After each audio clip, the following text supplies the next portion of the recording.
تنها یک روز بعد از مذاکره جمهوری اسلامی با نمایندگان دونالد ترامپ در مسقط، علی خامنه‌ای در دیدار با فرماندهان نیروهای مسلح تحت امرش به مذاکرات روز گذشته جمهوری اسلامی با آمریکا هیچ اشاره مشخصی نکرد. خامنه‌ای به طور تلویحی معامله بر سر برنامه دفاعی حکومت رو نفی کرد و از اونچه برخوردهای دوگانه به گفته او زورگویان جهانی در مجاز دونستن مجهز بودن خودشون به شدیدترین انواع تسلیحات و غیر مجاز بودن پیشرفت دفاعی برای سایرین خواند انتقاد کرد. این اظهارات رهبر جمهوری اسلامی در حالی بیان میشه که روز گذشته خبرگزاری‌های بین‌المللی گزارش دادند که مذاکرات جمهوری اسلامی با فرستاده دونالد ترامپ فراتر از برنامه هسته‌ای حکومت بوده و از جمله درباره تنش‌های منطقه‌ای که میتونه برنامه موشکی جمهوری اسلامی رو هم شامل بشه گفتگو شده. خامنه‌ای در این سخنرانی به فرماندهان نیروهای مسلح جمهوری اسلامی گفته که آمادگی حد اکثری رو لازم دارن. او در بخش دیگری از سخنرانیش برای فرماندهان نظامیش به طور تلویحی به اظهارات مقام‌های آمریکایی و اسرائیلی که میگن جمهوری اسلامی رو در ضعیف‌ترین حالت تاریخیش جمهوری اسلامی در ضعیف‌ترین حالت تاریخ خودش قرار داده واکنششون داد. دشمن از پیشرفت‌های ما کلافه است، عصبی است. خیلی از این جنجال‌هایی که شما میشنوید روی رسانه‌ها و اینهای دشمنان پخش میشه از روی کلافگیه، چاره ای ندارن. یه چیزایی رو هم ادعا میکنن که واقعیت نداره، آرزوهای خودشون رو به شکل واقعیت، به شکل خبر مطرح میکنن، در حالی که واقع قضیه غیر از این. القاءاتی دارن، تبلیغاتی دارن، باید در مقابله به اینها طراحی کرد، کار کرد و آمادگی رو باید حفظ کرد. پس برمیگردیم به همون حرف اول، آمادگی حد اکثری لازم. این سکوت رهبر جمهوری اسلامی درباره مذاکره با آمریکا در حالیه که او برای چندین ماه بر طبل مخالفت با هر گونه مذاکره با آمریکا میکوبید و به گفته بسیاری اگر دونالد ترامپ این مذاکره رو افشا نمی‌کرد احتمالاً جمهوری اسلامی اون رو مخفی نگه می‌داشت. اما پیش از ادامه خبرها و پوشش واکنش‌ها نخست نگاهی بندازیم به اونچه دیروز در مسقط انجام گرفت، ببینیم که چه شد تا علی خامنه‌ای به مذاکره تن داد. اما مذاکره گذشت. ادامه گفتگوی غیر مستقیم نمایندگان ایران و آمریکا درباره رفع تحریم‌ها و بحث هسته‌ای شنبه. هیئت جمهوری اسلامی در مسقط پایتخت عمان به مذاکره با ایالات متحده نشست. حتما نه با افتخار که با اضطراب برای نجات خود. دونالد ترامپ میگوید مذاکرات در مسیر خوبی پیش رفت. گفتگوهایی که به گفته دو طرف سازنده بوده و در فضایی محترمانه انجام شده. به نظر من جلسه به عنوان جلسه اول جلسه سازنده بود، در یک محیط آرام و بسیار محترمانه انجام شد. اما محترمانه برای چه کسی؟ برای رژیمی که رهبرش همین 2 ماه پیش مذاکره با آمریکا را غیر شرافتمندانه خوانده بود. با یه چنین دولتی مذاکره نباید کرد. مذاکره کردن عاقلانه نیست، هوشمندانه نیست، شرافتمندانه نیست. یک نکته اینجا هویدا است. جمهوری اسلامی مذاکره می کند تا بماند. به چه بهایی؟ برخی معتقدند به هر قیمتی.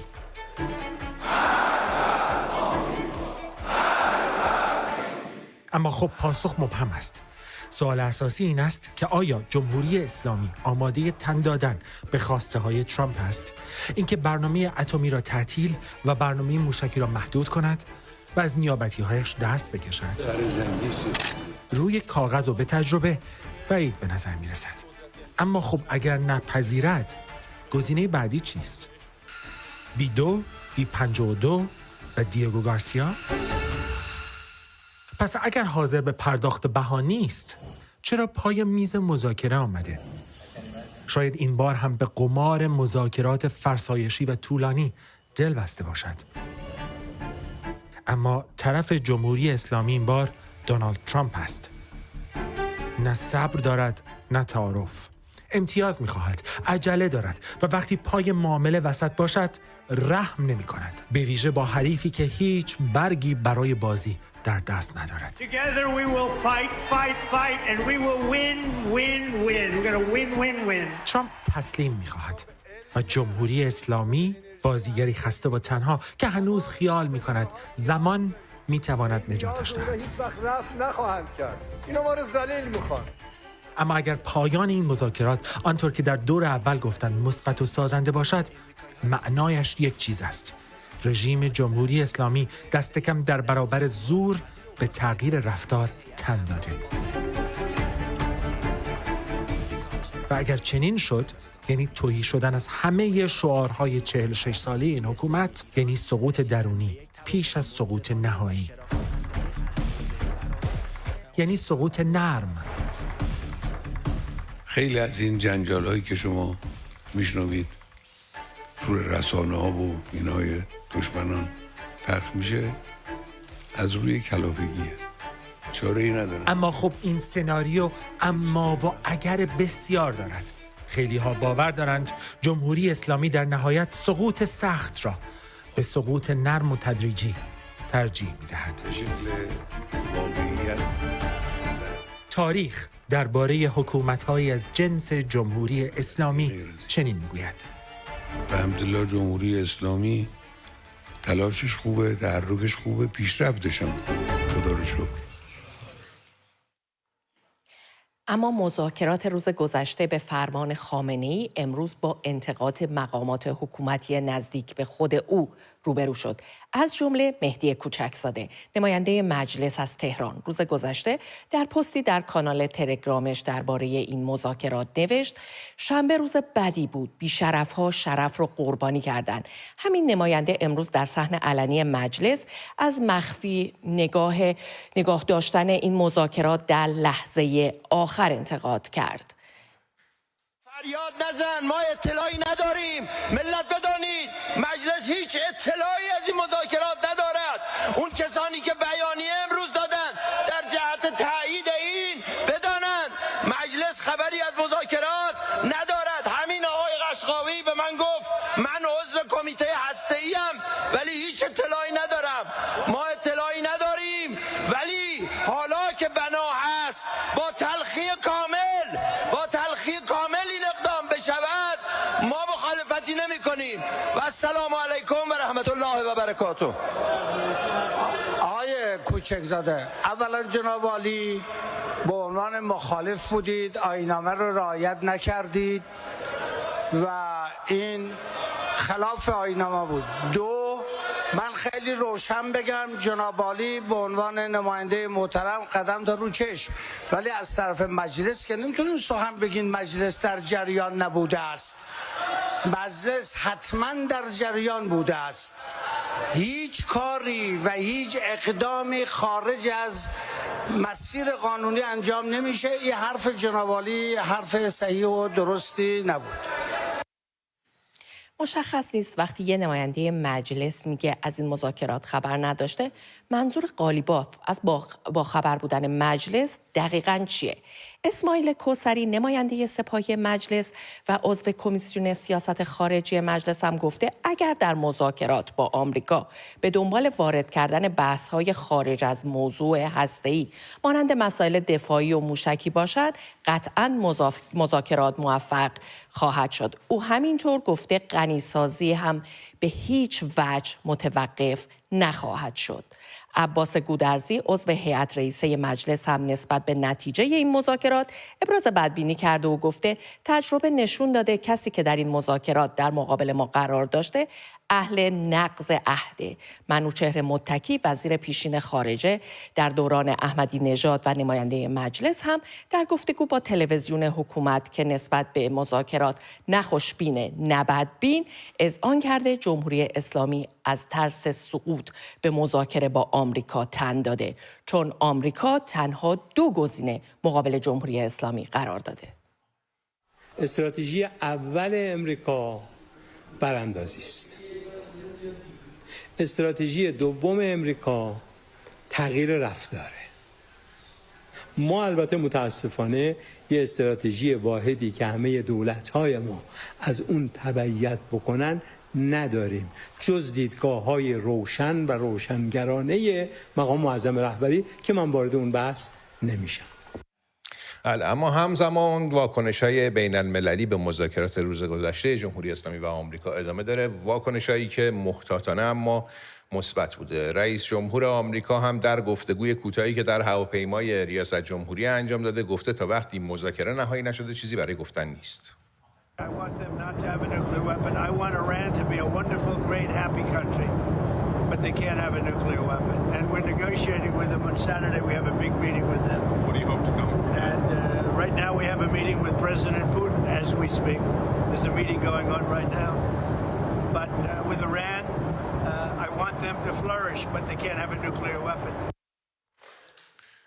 ساعتی پیش وزیر دفاع آمریکا هم در گفتگو با شبکه تلویزیونی فاکس نیوز بار دیگه تکرار کرد جمهوری اسلامی نمیتونه سلاح هسته‌ای داشته باشه. پیت هگست وزیر دفاع آمریکا همینطور گفته رئیس جمهور ترامپ میخواد از طریق صلح آمیز به این هدف برسه. او گفته من نمیخوام پیش بینی کنم، اما آقای ترامپ بارها گفته که اگر مذاکرات به نتیجه نرسه گزینه‌های دیگری روی میزه.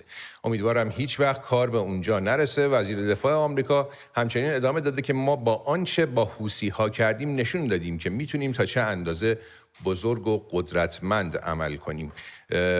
شاید یه اشاره‌ای هم داشته به این که اگر گزینه نظامی رو بخوان استفاده بکنن بر علیه جمهوری اسلامی تا چه حد میتونن مثل حمله‌ای باشه که به حوثی‌ها کردن. البرز زاهدی تحلیلگر سیاسی با ما همراه شدن در میز خبر برای بررسی ابعاد بیشتر این موضوع. درود بر شما جناب زاهدی.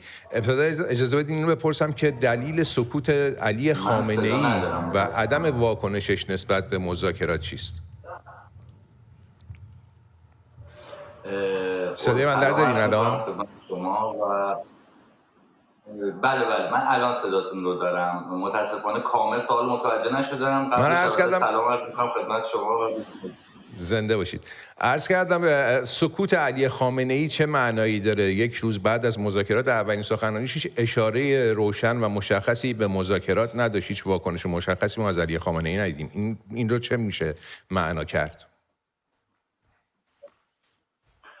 عرض کنم خدمت شما که معمولا البته باید به این ویژگی حالا شخصیتی آقای خامنه‌ای یا به طریق دیگر میشه گفت الگوی رفتاری ایشون هم توجه داشته باشیم که در بسیاری از موارد سعی میکنه به خصوص در چنین مواردی که پای یک مسئله اساسی و حیثیتی برای نظام وسطه، ایشون سعی میکنه همواره فاصلش رو از رویداد حفظ کنه.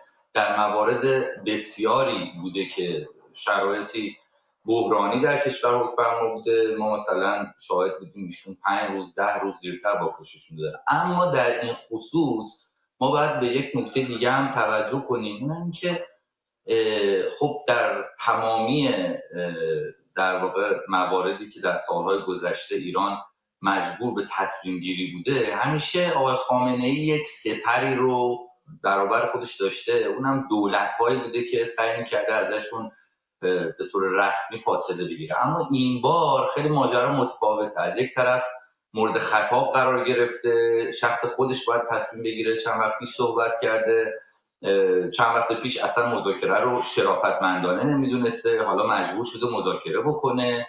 در نتیجه به نظر میاد که تصمیم ایشون اینه که ماجرا رو خیلی به قول معروف مانند همیشه از اهمیتش کم کنه، ماجرا رو به قول معروف طبیعی و خیلی مطابق آنچه که رسانه‌های جمهوری اسلامی میخوان نشون بدن، یک گفتگوی غیر مستقیم توأم با احترام و اینها نشون بده، تا در واقع منتظر شاید تا واکنش تکلیف در واقع روشنتری داشته باشه که بتونه بر اساسش بیاد و مثل مطابق معمول مواضعی رو بگیره که کمترین سوخت رو براش داشته باشه. یک جورایی به رفع مسئولیت هم داره میکنه. حالا پیشتر هم بود داستان‌های مثلا بنزین که میگفت من تخصص نداشتم. اما آقای زاهدی، ما در من و تو ساعت‌ها رسانه‌های جمهوری اسلامی رو، رسانه‌های حکومتی رو، جرایدش رو بررسی کردیم و حداقل در این فاصله بعد از گفتگوی عمان خیلی از این رسانه‌های حکومتی، یا میشه گفت همه این رسانه‌های حکومتی، ابراز خوشبینی میکنن، یه خوشبینی عجیب و غریب و ظاهراً طرف جمهوری اسلامی خیلی خوشبین‌تر از طرف مقابلش. ما صحبت‌های وزیر دفاع آمریکا رو شنیدیم، صحبت‌های رئیس جمهور آمریکا رو هم شنیدیم. شما فکر می‌کنید مخاطب این خوشبینی جمهوری اسلامی که در رسانه‌هاش داره مطرح میشه کیا هستن؟ اساساً ما اگه توجه داشته باشیم همیشه اساساً یک واقعیت موازی، یک روایت موازی جمهوری اسلامی در همه در واقع مسائل، در تمام بحران‌ها داره. یعنی یک واقعیتی رو به صورت منسجم سعی میکنه بسازه بدون توجه به آنچه که در واقع جهان بیرون رخ داده و آن چیزی است که به اون نیاز داره. اما این مخاطب کیه؟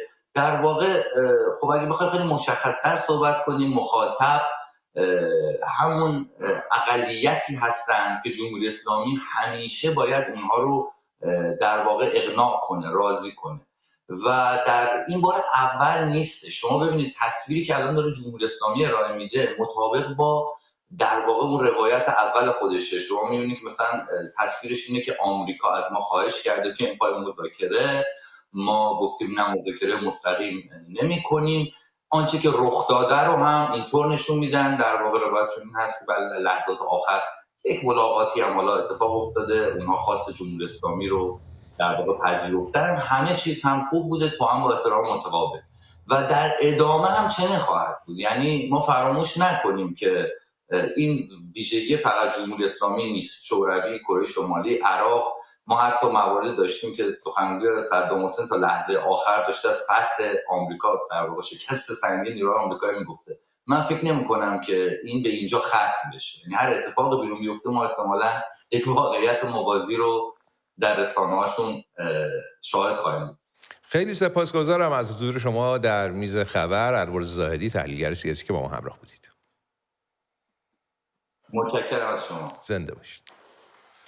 بله، اما با اعلام خبر ادامه یافتن مذاکرات جمهوری اسلامی با آمریکا که قرار شنبه آینده برگزار بشه، حدس و گمان‌ها درباره مکان این مذاکره در رسانه‌ها بالا گرفته. با وجود اینکه مقامات جمهوری اسلامی گفتند که همچنان میخوان عمان برگزار کننده این مذاکرات باشه، اما به گزارش برخی از خبرگزاری‌های حکومتی دیدار بعدی مقامات جمهوری اسلامی و آمریکا ممکنه در یک کشور اروپایی رخ بده. شاهزاده رضا پهلوی ساعتی پیش در برنامه ساندی مورنینگ فاکس نیوز گفتگویی داشته با ماریا بارتیرومو. شاهزاده در پاسخ به این پرسش که آیا این مذاکرات مستقیم تهران و واشنگتن قابل توجه بوده، گفته رژیم میخواد این رو به صورت یک پیروزی نشون بده، اما این برداشت ما نیست. Significant that they agreed to have direct talks, right? In the past, it's been indirect talks with a mediator. Yeah, of course, we're not there to see how direct it is. Is it a 2-minute handshake or hours sitting at the table going back and forth? That part we don't know. Bottom line, I think the important element here is to see that if indeed there is a solution, how is it going to be spun? The regime is already trying to show this as a victory for themselves. That's not our take. I think this is in fact a sign of weakness. The regime has never been as weak as it's been in all these years, and they have to concede too many points at the same time. Either way, the regime is losing. The question is, should the Iranian people benefit as a result, as opposed to contemplate the possibility of confrontations on their homeland? در ادامه این گفتگو ماریا بارتیرومو از شاهزاده رضا پهلوی پرسید آیا با این موافق هستید که اسرائیل با هماهنگی با آمریکا توانایی ساخت بمب هسته‌ای جمهوری اسلامی رو نابود کنه؟ Israel, backed by the United States, destroying Iran's capability to make a bomb, a nuclear bomb. Maria, I've been arguing this point many times before, and both on the Israeli side and the American side, they are not new to this argument. I've always said that one of the elements missing in the equation, and as a game changer, are the Iranian people themselves. Going straight from failed diplomacy to military confrontation eliminates an option which is the most rational, logical one.